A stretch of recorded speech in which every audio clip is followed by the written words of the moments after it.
Kiddi, það mátti sjá að þú hefur nú einhvern tímann áður skotið hérna inni. Já, þetta er náttúrulega bara íþrótthúsið mitt og það er svona, þú veist, hefur verið alist upp hérna og skotið nokkur sem ásum körur. Þú svona virkilega fannst í hérna 25 stig.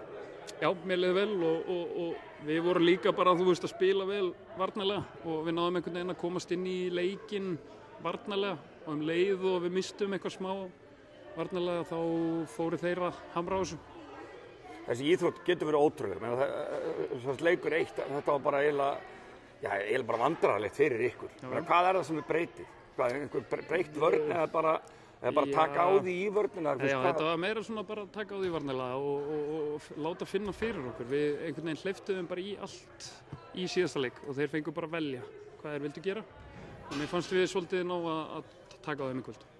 Já, greinilega. Þið voru þannig séð með leikinn svona, en auðvitað er þetta jafnt en þið svona alltaf aðeins undan eða ekki? Jú, og bara sigurinn er einu sem skiptir máli, það er kannski ekkert hversu stór hann er, bara sigurinn. Já, það er bara 1-1 og nú er þetta bara 3 leikja sería. 5 leikja sería? Já, en það er bara, upp í 3. Já, upp í 3, best of 3 úr þessu komið er, ég meinti það. Og meina, hvað þurfið þið að gera til þess að, þú veist, verja þá heimavöllin? Við þurfum bara að spila sama varnarleik og í dag og leggja svona sömu vinnu í varnarleikin eins og í dag. Það er svona aðalmálið, sko. Og síðan bara halda áfram, skilur. Þetta snýst það, að ekki missa hausinn og bara halda áfram. Ég meina, fyrir þig að mæta þínu gamla félagi, hvernig töfum afiðin hérna horfandi á og sem þú ert að spila mútið bróðinum?